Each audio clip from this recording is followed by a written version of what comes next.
चंगो जो मिली वे सावण फकीर तो सा गाल करनी आहे। मूं वारो छोरो आहे न गामण मुझो सिर खाई वियो आहे। चे तो की भी करे मुके ज़ीनत जो संग वठी हूं तुझो केड़ो डो कयो आ जो हर हर तंग करे थी ऐं मुझे पुठियों भगी थी अचे। अरे अदा इन में कावड़ जी केड़ी गाल आहे। हां पक्की बेर के हर को भीतर हणंदो आहे। तू भी जवान जवान छोकरी घर में बिहार वेठो है हिता हुता हर को तो खा संग वठण त इंदो न चिड़ी छालाए तो। अरे तो खे तो मु जवाब दिनो न तू त पंहिंजी पचर छॾ ॿियो को आयो त मां उन सां निबरी वठंदुसि बाक़ी तू अचायो मथो हणी हणी मुंहिंजो दिमाग़ ख़राब करे छॾियो आहे।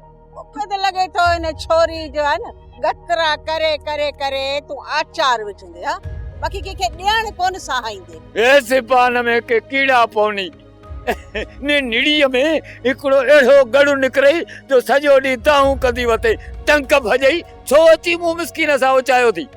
हले हाणे समझे तो पंहिंजो पाण खे। हा बिहार पंहिंजी धीअ खे हाणे अचाई बकवास न कर। हाणे चिकन बम कर मूंखे सावण फ़कीर खे तूं अलाए छा सम्झो हेॾो जूं ॻाल्हियूं हर हर कयो भगी बीठी आ। हाणे ॾिसां त केर तो या छोरी वठई ने भाव हिकिड़े शराफत सां संगति घुरांसि मथां वरी पिटण का तो ॾे। बन्नी त लिखी ॾिनी अथनि हुननि खे वार्निंग ॾियो त अॻिते अहिड़ो कदम न खणनि। खान बहादुर मां त हैरान आहियां त इहा आसानी सां बन्नी लिखी कीअं ॾिननि। हू त बन्नी लिखी ॾियण लाइ राज़ी कोन हुया। राज़ी तो हू मरण जे लाइ बि थी विया हुआ पर संदुन हिकिड़ी ॻाल्हि मूंखे सोच में विझी छॾियो आहे। हुननि जो चवणु इहो आहे त जहिड़ो कर इहा ज़मीन हुननि खे मूं वटां या मुंहिंजे करे ई मिली आहे तंहिं करे हुननि खे ज़मीन वञण जो को ॾुख ई कोन्हे। पर इन ई राज़ जी ख़बर